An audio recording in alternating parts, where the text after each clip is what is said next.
লালপুরে ইস্তিসকা সালাত আদায়, বৃষ্টির জন্য কাঁদলেন মুসল্লিরা। নিজস্ব প্রতিবেদকের পাঠানো তথ্য ভিডিওচিত্রে বিস্তারিত। তীব্র তাপদাহ থেকে মুক্তির আশায় নাটোরের লালপুরে ইস্তিসকা সালাত আদায় করেছেন ধর্মপ্রাণ মুসল্লিরা। শনিবার সকালে হিলফুল ফুজুল শান্তি সংঘের আয়োজনে উপজেলার রঘুনাথপুর উচ্চ বিদ্যালয় মাঠে ইস্তিসকা সালাত আদায় করা হয়।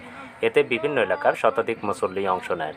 নামাজের ইমামতি করেন বিলমারিয়া বাজার কেন্দ্রীয় জামে মসজিদের খতিব সুলতান মাহমুদ সাইব।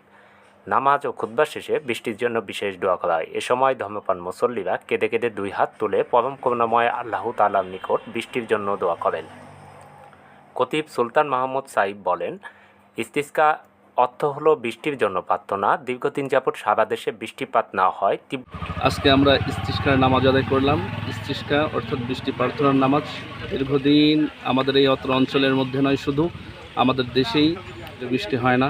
আমরা প্রচণ্ড 40-42 ডিগ্রি তাপমাত্রার মধ্যে অবস্থান করছি, যেটাতে আমাদের বসবাস করা একেবারে অযোগ্য হয়ে পড়েছে। তো আজকে আমরা কয়েকটা গ্রামের মানুষ মিলে আমরা নামাজ আদায় করলাম। আল্লাহর কাছে আমরা সাহায্য প্রার্থী, আমরা আশাবাদী আমাদের চোখের পানি আজকে আল্লাহ বৃথা দেবেন না। আল্লাহ তাআলা আমাদের দোয়া কবুল করবেন এবং আল্লাহ তাআলা অচিরেই আমাদের এই জমিনে রহমতের বাড়িধারা বর্ষণ করবেন।